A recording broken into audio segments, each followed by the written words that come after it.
Hi all, അസ്സലാമലൈക്കും. Welcome back to സിൽനാസ് kitchen.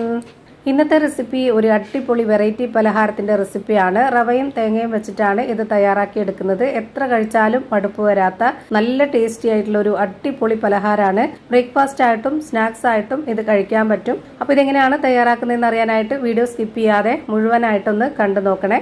ഇതിനായി ആദ്യം തന്നെ സ്റ്റവിലേക്ക് ഒരു പാൻ വെച്ച് കൊടുത്ത് ഫ്ലെയിം ഓൺ ആക്കിയതിന് ശേഷം അതിലേക്ക് കുറച്ച് ഓയിൽ ഒഴിച്ചു കൊടുക്കുന്നുണ്ട്.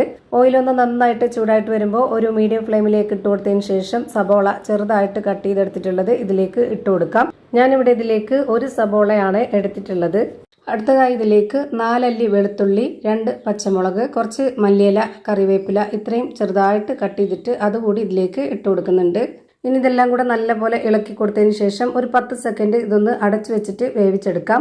ഈ വീഡിയോസ് കണ്ടുകൊണ്ടിരിക്കുമ്പോൾ തന്നെ സിൽനാസ് കിച്ചൺ ചാനൽ ആദ്യമായിട്ട് കാണുന്നവരാണെങ്കിൽ പ്ലീസ് ഒന്ന് സബ്സ്ക്രൈബ് ചെയ്തേക്കണേ. ഒപ്പം തന്നെ ഈ വീഡിയോസ് നിങ്ങൾക്ക് ഇഷ്ടപ്പെടുകയാണെങ്കിൽ ഒരു ലൈക്ക് ചെയ്ത് ഷെയർ ചെയ്ത് സപ്പോർട്ട് ചെയ്യാനും മറക്കരുത്. ഈ ഒരു ഉള്ളി ഇപ്പോൾ ചെറുതായിട്ടൊന്ന് കുക്കായിട്ട് വന്നിട്ടുണ്ട്. ഇനി നമുക്ക് ഇതിലേക്ക് പൊടികൾ ഇട്ട് കൊടുക്കാം. ഇതുപോലെ ചെറിയൊരു സ്പൂൺ അളവിൽ 1 സ്പൂൺ മുളക് പൊടി, ഒരു 1/4 സ്പൂൺ അളവിൽ മഞ്ഞൾപ്പൊടി, പെരിഞ്ജീരകപ്പൊടി, ഗരം മസാലപ്പൊടി, ആവശ്യത്തിനുള്ള ഉപ്പ് ഇത്രയും ഇട്ട് കൊടുത്ത ശേഷം നന്നായിട്ടൊന്ന് ഇളക്കി കൊടുത്തിട്ട് ഇതൊന്ന് അടച്ചു വെച്ച് വേവിച്ചെടുക്കാം. ഈ ഒരു കൂട്ട് നല്ല പോലെ വെന്ത് കുഴഞ്ഞു വരണം. 1-2 മിനിറ്റ് ഇതുപോലെ അടച്ചു വെച്ച് വേവിച്ചപ്പോൾ ഇപ്പോൾ നന്നായിട്ട് വെന്ത് കുഴഞ്ഞു വന്നിട്ടുണ്ട്. ഇനി ഇതിലേക്ക് നേരത്തെ തന്നെ 2 ഉരുളക്കിഴങ്ങ് വേവിച്ച് ഉടച്ചു വെച്ചിരുന്നു, അത് ഇതിലേക്ക് ഇട്ട് കൊടുക്കാം. ഇനി ഇത് നല്ല പോലെ ഒന്ന് ഇളക്കി കൊടുക്കണം. അപ്പോൾ ഇതിലേക്ക് വെന്ത് കിട്ടാനായിട്ട് കുറച്ച് വെള്ളം ഒഴിച്ചു കൊടുക്കണം. വെന്ത് വരുമ്പോൾ നല്ല കട്ടിയായിട്ട് കുറുകി കിട്ടണം. അതുപോലെ ഇത് നന്നായിട്ട് ലൂസായിട്ടിരിക്കാനും പാടില്ല, എന്നാൽ നല്ല ടൈറ്റും ആവരുത്. അപ്പോൾ ഞാൻ അതിന് വേണ്ടിയിട്ട് ഇതിലേക്ക് 1/4 കപ്പ് അളവിൽ 2 കപ്പ് വെള്ളം ഒഴിച്ചു കൊടുത്തിട്ടുണ്ട്. ആദ്യം തന്നെ ഒന്നിച്ച് ഒഴിച്ചു കൊടുത്തിട്ടില്ല, അപ്പോൾ പരുവം തെറ്റും. അതുകൊണ്ട് ഘട്ടഘട്ടമായിട്ടാണ് ഒഴിച്ചു കൊടുത്തിട്ടുള്ളത്. ഇളക്കി കൊടുത്ത് പരുവം നോക്കിയിട്ട് ഇനി ഇതൊന്ന് അടച്ചു വെച്ചിട്ട് വേവിച്ചെടുക്കാം. ഇപ്പോൾ ഇതാ വെള്ളമൊക്കെ വറ്റി നല്ല പോലെ വെന്ത് ഉടഞ്ഞ് കിട്ടിയിട്ടുണ്ട്. ഈ ഒരു പരുവാണ് കറക്റ്റ് പരുവം. ഇനി ഇതിൻ്റെ ഫ്ലെയിം ഓഫ് ആക്കിയതിന് ശേഷം ഇതൊന്ന് മാറ്റി വെക്കുന്നുണ്ട്. അടുത്തതായിട്ട് സ്റ്റവിലേക്ക് ഒരു കടായി വെച്ച് കൊടുത്തു. ഫ്ലെയിം ഓൺ ആക്കിയതിന് ശേഷം അതിലേക്ക് വെള്ളമാണ് ഒഴിച്ചു കൊടുക്കുന്നത്. 250 ml കപ്പിൻ്റെ അളവിൽ 3 കപ്പ് വെള്ളം ഞാനിപ്പോൾ ഇതിലേക്ക് ഒഴിച്ചു കൊടുത്തിട്ടുണ്ട്. ഇനി ആവശ്യത്തിനുള്ള ഉപ്പിട്ട് കൊടുക്കാം. എന്നിട്ട് ഇതൊന്ന് അടച്ചു വെച്ചിട്ട് തിളച്ച് വരുന്നവരെ വെയിറ്റ് ചെയ്യാം. ഇപ്പോൾ ഇതാ വെള്ളം നല്ല പോലെ തിളച്ച് വന്നു. ഇനി ഇതിലേക്ക് തേങ്ങ ചിരകിയതാണ് ഇട്ട് കൊടുക്കുന്നത്. 1/2 കപ്പ് അളവിൽ ഇട്ട് കൊടുക്കുന്നുണ്ട്. പിന്നെ വേണ്ടത് റവയാണ്. റവയിലാണ് ഞാനിപ്പോൾ ഇത് ചെയ്തെടുക്കുന്നത്. 250 ml കപ്പിൻ്റെ അളവിൽ 2 കപ്പ് റവയാണ് ഇട്ട് കൊടുക്കുന്നത്. വറുത്ത റവയാണ്. ഇങ്ങനെ തയ്യാറാക്കുമ്പോൾ വറുത്ത റവയാണ് നല്ലത്. ഒട്ടും കട്ട പിടിക്കാതെ നന്നായിട്ട് ഇത് ഇളക്കി കൊടുത്ത് യോജിപ്പിച്ചെടുക്കണം. ഇപ്പോൾ ഞാൻ 2 കപ്പ് റവയും ഇട്ട് കൊടുത്തിട്ട് ഇതുപോലെ ഈ ഒരു പരുവത്തിൽ റെഡിയാക്കി എടുത്തു. ഇനി നമുക്കിതിൻ്റെ ഫ്ലെയിം ഓഫ് ചെയ്ത് കൊടുക്കാം. ഫ്ലെയിം ഓഫ് ചെയ്തതിന് ശേഷം ഒന്ന് പകുതി ചൂടാറി കഴിഞ്ഞാൽ പിന്നെ നമുക്കിത് നല്ല പോലെ ഒന്ന് കുഴച്ചിട്ടെടുക്കണം. റവ നല്ല സോഫ്റ്റ് ആയിട്ടാണ് കിട്ടിയിട്ടുള്ളത്. നമ്മൾ എടുത്തിട്ടുള്ള വെള്ളമൊക്കെ കറക്റ്റ് ആയതുകൊണ്ടാണ് ഇങ്ങനെ കിട്ടിയത്. ഇപ്പോൾ അത് നല്ല പോലെ കുഴച്ച് റെഡിയാക്കി എടുത്തിട്ടുണ്ട്.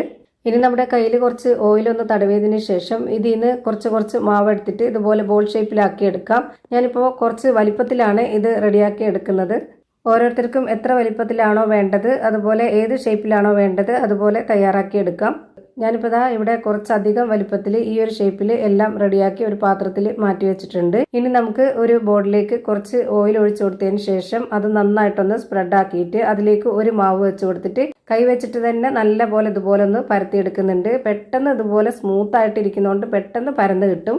ഈ മാവ് പരത്തിയെടുക്കുമ്പോൾ ഒരുപാട് ലൂസ് ആവാൻ വേണ്ട, എന്നാൽ നല്ല കട്ടിയും ആവണ്ട. ഈ ഒരു പരുവത്തിൽ റെഡിയാക്കി എടുത്തതിന് ശേഷം പിന്നെ അതിലേക്ക് നമുക്ക് റെഡിയാക്കി വെച്ചിട്ടുള്ള ആ ഒരു കിഴങ്ങിൻ്റെ മിക്സ് ഇതിലേക്ക് വെച്ച് കൊടുക്കാം.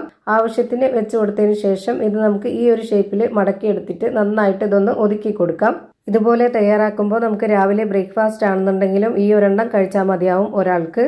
അതല്ല സ്നാക്സ് ആയിട്ട് കുട്ടികൾക്കൊക്കെ കൊടുക്കാനാണെന്നുണ്ടെങ്കിൽ നമുക്കിത് കട്ട് ചെയ്തെടുത്തിട്ട് അങ്ങനെ കഴിക്കാവുന്നതാണ്. ഇനി ഇതൊന്ന് ഫ്രൈ ആക്കി എടുക്കുന്നുണ്ട്. അതിന് വേണ്ടിയിട്ട് ഞാനിവിടെ ഒരു പാൻ വെച്ച് കൊടുത്ത് ഫ്ലെയിം ഓൺ ആക്കിയതിന് ശേഷം അതിലേക്ക് കുറച്ച് ഓയിൽ ഒഴിച്ചു കൊടുത്തു. എന്നിട്ട് ഇത് വെച്ച് കൊടുത്തതിന് ശേഷം ഇത് നല്ല പോലെ ഒരു ഭാഗം വെന്തിട്ട് ഒന്ന് തിരിച്ചിട്ട് കൊടുക്കുന്നുണ്ട്. ഇനി നമ്മളിത് തിരിച്ചിട്ട് കൊടുത്തതിന് ശേഷം ഈ ഒരു ഭാഗം കുറച്ചുകൂടെ ഒന്ന് കുക്കായിട്ട് വരണം. അങ്ങനെ നമ്മളിതിലേക്ക് കുറച്ച് ഓയിൽ ഒഴിച്ചു കൊടുത്തതിന് ശേഷം ഇതുപോലെ 2 ഭാഗം നന്നായിട്ട് വേവിച്ചെടുത്തതിന് ശേഷം ഇത് നമുക്ക് എടുത്തു മാറ്റാവുന്നതാണ്. ഇതുപോലെ തന്നെ നമുക്കെല്ലാം തയ്യാറാക്കി ഒരു പാത്രത്തിലേക്ക് മാറ്റാവുന്നതാണ്. ഞാനിപ്പോൾ ഇവിടെ 3 എണ്ണം തയ്യാറാക്കി എടുത്തു. എന്നിട്ട് ഇതുപോലെ കട്ട് ചെയ്തെടുത്തിട്ടുണ്ട്. ഇതിനകം ഞാൻ കാണിച്ചു തരാം. അപ്പോൾ നല്ല ഫില്ലിങ്സോട് കൂടിയ നല്ല അടിപൊളി ടേസ്റ്റി ആയിട്ടുള്ളൊരു ബ്രേക്ക്ഫാസ്റ്റ് ആയിട്ടും സ്നാക്സ് ആയിട്ടും കഴിക്കാൻ പറ്റുന്ന ഒരു അടിപൊളി ഐറ്റം റെഡിയായി. അപ്പോൾ ഇത്രയേ ഉള്ളൂ ഇന്നത്തെ വീഡിയോ. വീഡിയോ ഇഷ്ടമായാൽ ലൈക്ക് ചെയ്യാനും കമൻറ്റ് ചെയ്യാനും ഷെയർ ചെയ്യാനും മറക്കരുത്. പുതിയൊരു വീഡിയോയുമായി വീണ്ടും വരും. Thank you for watching.